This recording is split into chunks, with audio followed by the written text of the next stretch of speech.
કે અહીંયા આગળ હનુમાનજીની પણ એક મંદિર આવેલું છે જે દક્ષિણમુખી હનુમાનજી કહેવાય છે। એ આખા ભારતમાં બહુ જ ઓછા પ્રમાણમાં આ મંદિરો છે જે દક્ષિણમુખી કહેવાય, બરાબર। અને મૂર્તિ સ્વયંભૂ પ્રગટ થયેલી છે, એટલે એ પણ બહુ જ પૌરાણિક મંદિર છે હનુમાનજીનું પણ।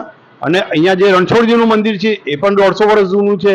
એની મૂર્તિ જોતા પણ તમને એવું લાગશે કે બહુ ભવ્ય એની મૂર્તિ છે। લગભગ આ ટાઈપની મૂર્તિ બીજા મંદિરમાં રણછોડજીની હશે પણ નહીં, બરાબર। આમાં એવું છે કે 2:11 તો પ્રોગ્રામ થાય છે જ રાત્રે ભજન કીર્તનના। એ સિવાય પણ પૂનમ પછીના રવિવારે માતાજીનો આનંદનો ગરબો અને ભજન કીર્તન એ થતા હોય છે અહીંયા આગળ રવિવારે સવારે પૂનમ પછીના। અને એ સિવાય પણ કોઈને પણ અહીંયા આગળ પ્રોગ્રામ રખાવો હોય તો પણ અમે એ કરીએ છીએ અને એ મંદિરમાં જ રહીને પ્રોગ્રામ બી અમે રાખીએ છીએ।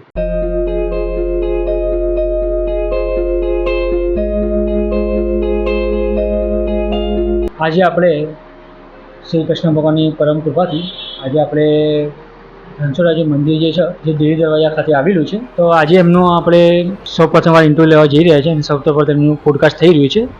તો આજે મારી સાથે છે દશરથભાઈ, ડાકોરજીના મંદિરનું સંચાલન કરે છે। તો આજે આપણે એમની પાસેથી આ મંદિર વિશેની થોડીક વિસ્તારથી માહિતી આપણે જોઈશું।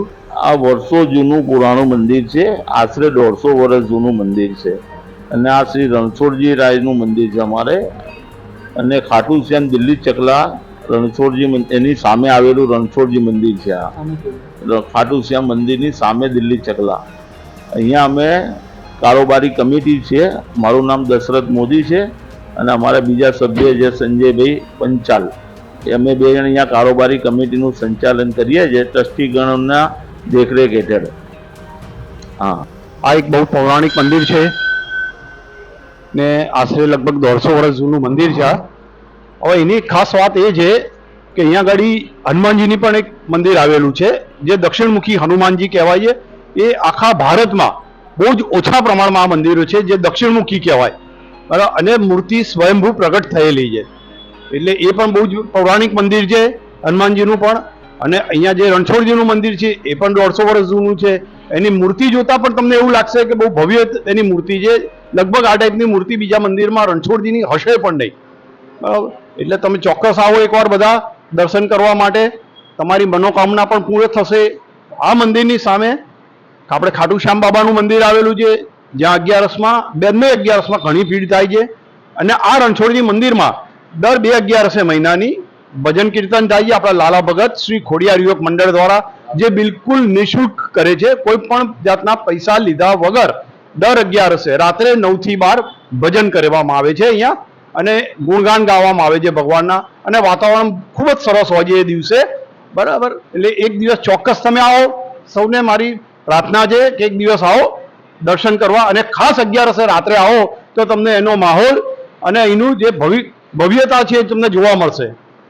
જય રણછોડ। તો આ મંદિર વિશે તમે થોડીક મને માહિતી આપજો, ટાઈમ વિશે, કે કેટલા વાગે મંદિર ખુલે છે અને એની સાથે બીજા કોઈ પ્રોગ્રામ થતા હોય મહિનામાં 11માં હોય કે અજવાળી પૂનમ હોય એ શું કોઈ પ્રોગ્રામ થાય ખરું? અને આ મંદિર રણછોડજી મંદિર સવારે 6 વાગે રોજ ચાલુ થઈ જાય છે, બરાબર। મંગળા આરતી ને બધું થાય અહીંયા આગળ અને ત્યારબાદ બપોરે 12:30 બંધ થાય છે, ભગવાન પોડી જાય છે બપોરે ને 4 વાગે ફરી પાછું મંદિર ચાલુ થાય છે, ઉત્થાપન થાય છે ભગવાનનું।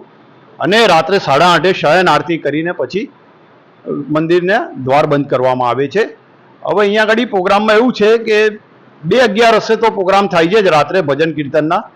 એ સિવાય પણ પૂનમ પછીના રવિવારે માતાજીનો આનંદનો ગરબો અને ભજન કીર્તન એ થતા હોય છે અહીંયા આગળ રવિવારે સવારે પૂનમ પછીના। અને એ સિવાય પણ કોઈને પણ અહીંયા આગળ પ્રોગ્રામ રખાવો હોય તો પણ અમે એ કરીએ છીએ અને એ મંદિરમાં જ રહીને પ્રોગ્રામ બી અમે રાખીએ છીએ। અને એક વખત તમે બધા આવો, એ પ્રોગ્રામમાં ખૂબ જ મજા આવશે। આથી 150 વર્ષ પહેલાં ઇતિહાસ હતો, બરાબર એમનો, કે સ્વયંભૂ પ્રગટ થયેલું હતું મંદિર।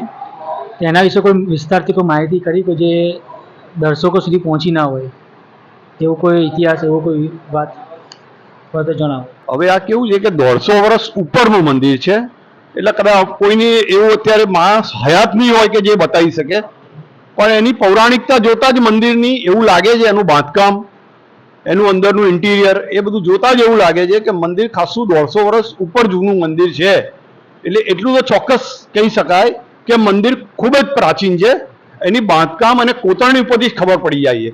બાકી એવું તો કંઈ કાગળ કે એવું કંઈ છે નહીં, પણ એની બાંધકામની કોતરણી ઉપરથી જ ખબર પડે કે મંદિર ખૂબ જ પૌરાણિક છે, જૂનું છે.